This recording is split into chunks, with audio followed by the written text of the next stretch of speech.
Hi everyone. The database I will be sharing with you this week is Primary Search, which is a part of EBSCO.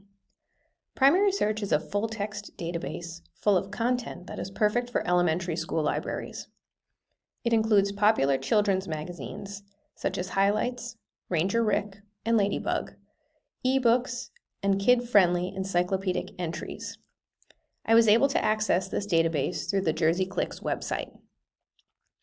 Utilizing Primary Search in the school library is a great way to help elementary students practice their research skills and find source materials from a variety of publications. It can also serve in allowing students to find new-to-them periodicals that can also be read for pleasure. Let's take a brief look at the site and perform some searches. At first glance, you will see the options for a basic search, an advanced search, and a link to look back at your search history. There is also a menu that can be expanded for search options, and upon clicking the side arrow, you'll see it expands down to show you filters you can apply to your searches. As you can see, you can select to search by Boolean phrase, all search terms, any of the search terms, or smart text searching. You can apply related words, search within the full text. You can narrow down by the publishing date. You can select from a list of publication types. You can narrow down by number of pages, type in a specific publication to search, and even sort by Lexile reading level. You can also filter images based upon black and white, color, or graphs, charts, or diagrams. There is an option to select peer-reviewed, but for this particular database, you will not retrieve many results. Let's try a basic search. Let's say as the school librarian, you wanted to partner with the science teacher and help to find some articles on science experiments, including baking soda. I'll start by typing in baking soda experiment and clicking search. As you can see, this turns up only 10 results. I'm going to try and see if I could narrow it down a little bit, making sure that these results include what I am looking for. And I'll select sodium bicarbonate, the chemical term for baking soda. This brings it down to 5 results, all of which seem to have information that would be helpful. I do notice that some of the results don't have full text for me to view. When I click into the result, you'll see that it lists the title, the source, the type, and some subject terms that match what I narrowed it down to, but there is no article for me to preview. So let me go back up to the top, and limit my search to full text. This will make sure that every result that pulls up has a full text document for me to preview. Now I'll click into bathtub chemistry.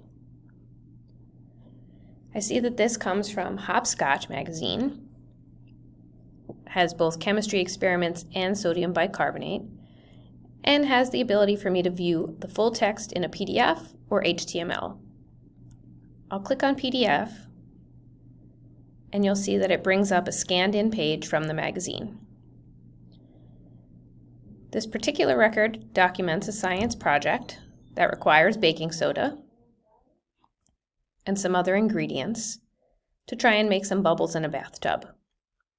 This might be a fun one to share with the science teacher to have the children perform.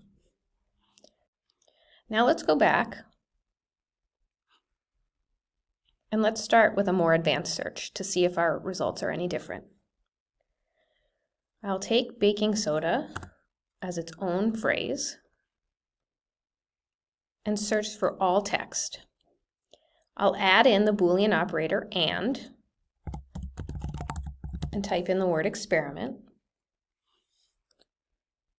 also selecting all text. As you can see, this brings up many more results than our previous search. A quick scroll makes it look like some of these would be appropriate. But as we go through,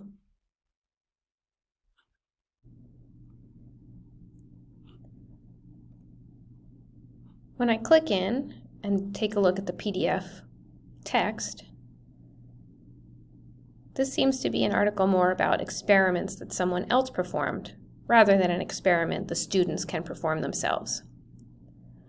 So let me go back to my results list and try and narrow it down by scientific experimentation.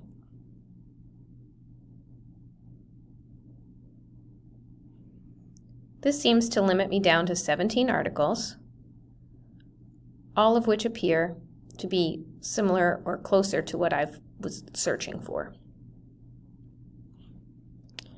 Let's try one more thing. Let's add quotations around experiment, as well as truncate to find anything that might include experiments, experimentation, and also narrow by subject term.